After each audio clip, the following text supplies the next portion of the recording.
Assalamualaikum warahmatullahi wabarakatuh. Berjumpa lagi dengan kami di channel Sajadah Kiai. Kali ini kami akan membahas Kisah tentang Hawat bin Jubair. Cara mengatasi orang berbohong. Siapa yang tak sakit jika seseorang itu dibohongi? Apalagi dibohongi oleh orang terdekat kita seperti istri, anak, saudara, ataupun sahabat.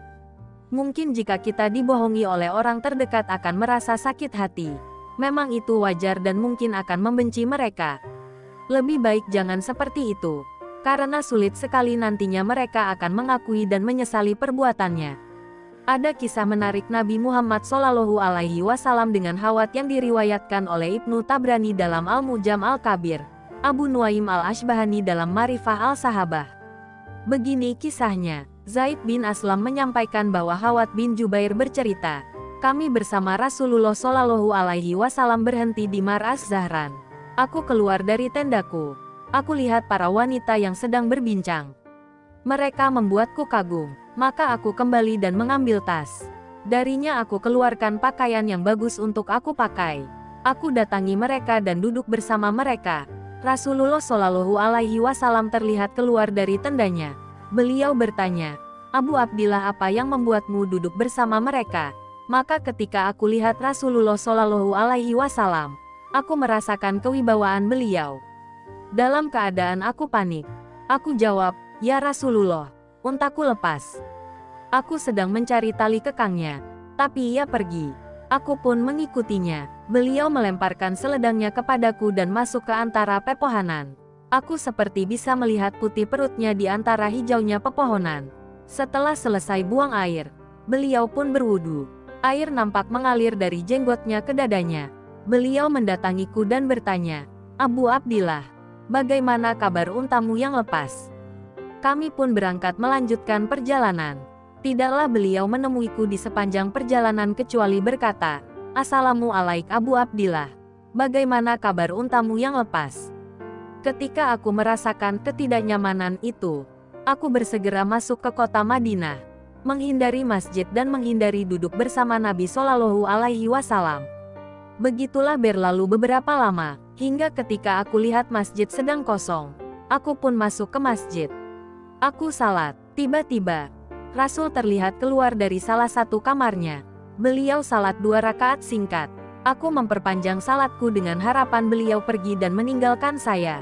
Beliau berkata, panjangkanlah sesukamu Abu Abdillah. Aku tidak akan pergi hingga kamu selesai. Aku pun berkata dalam hati, demi Allah, aku akan meminta maaf ke Rasulullah SAW dan menyenangkan hati beliau. Selesai salat aku berkata, demi yang mengutusmu dengan benar, unta itu tidak pernah lepas sejak aku masuk Islam. Beliau berkata, semoga Allah merahmatimu. Semoga Allah merahmatimu. Semoga Allah merahmatimu. Dan beliau tidak lagi membahas tentang unta. Di awal kisah, siapapun yang membacanya pasti tahu bahwa Hawat sedang berbohong kepada Rasul. Ya Rasulullah, untaku lepas. Aku sedang mencari tali kekangnya, tapi ia pergi. Aku pun mengikutinya. Orang selain Rasul pun pasti tahu Hawat berbohong, meskipun hanya membacanya saja. Maka berikut ini tips Nabawiyah untuk mengatasi orang berbohong berdasarkan kisah di atas. Pilihlah orang yang berwibawa di hadapan pelaku bohong. Kita akan mudah mengakui kesalahan apabila bertemu curhat cerita kepada seseorang yang mempunyai wibawa. Jangan jauh-jauh di sekitar kita atau bahkan kita pernah mengalaminya.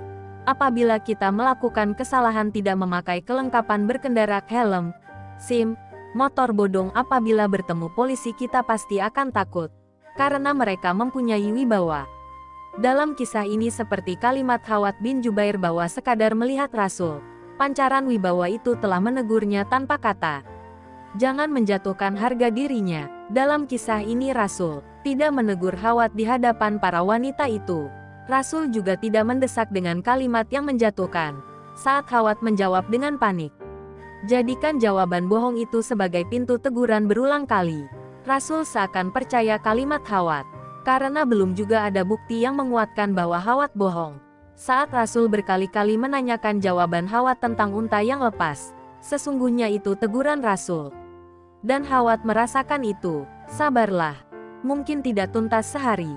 Perjalanan itu menempuh beberapa hari. Rasul bersabar dan tidak harus selesai hari itu. Begitulah hingga beberapa hari di Madinah pun. Rasul tetap bersabar.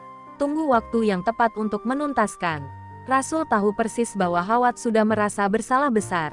Apalagi kebohongan itu dilakukan terhadap orang yang dikaguminya. Hawat yang selalu menghindari Nabi semakin menguatkan bahwa Hawat telah tersiksa dengan kebohongannya sendiri. Maka sudah saatnya untuk dituntaskan. Karena kebohongannya telah menyesakkan nafasnya. Dan pasti dia ingin segera melepaskan diri dari ketidaknyamanan ini. Tunjukkan jaminan kenyamanan. Kalau dia mau mengaku.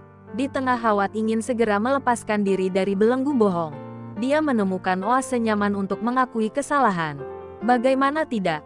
Rasul tidak menunjukkan muka yang masam dan marah. Rasul tidak mengeluarkan kata ancaman. Nyaman. Jika telah mengaku, tak usah dibahas lagi. Hawat pun mengaku. Dan subhanallah. Rasul tidak membahas mengapa kemarin ia berbohong. Tidak juga membahas lagi tentang jawaban bohong itu. Akhiri dengan doa, indah sekali. Saat orang mengakui kesalahannya, ada bercampur aduk rasa. Dari mulai merasa bersalah, malu hingga takut. Semoga Allah merahmatimu. Begitulah embun pembasuh semuanya. Tak hanya sekali, bahkan hingga 3 kali. Terima kasih telah menonton video kami. Jangan lupa like, comment, share, dan subscribe channel Sajadah Kiai, serta bunyikan loncengnya agar tidak ketinggalan video-video terbaru kami. Dengan mensubscribe berarti Anda mendukung channel kami, serta membuat kami lebih semangat dan konsisten dalam membuat video-video terbaru. Wassalamualaikum warahmatullahi wabarakatuh.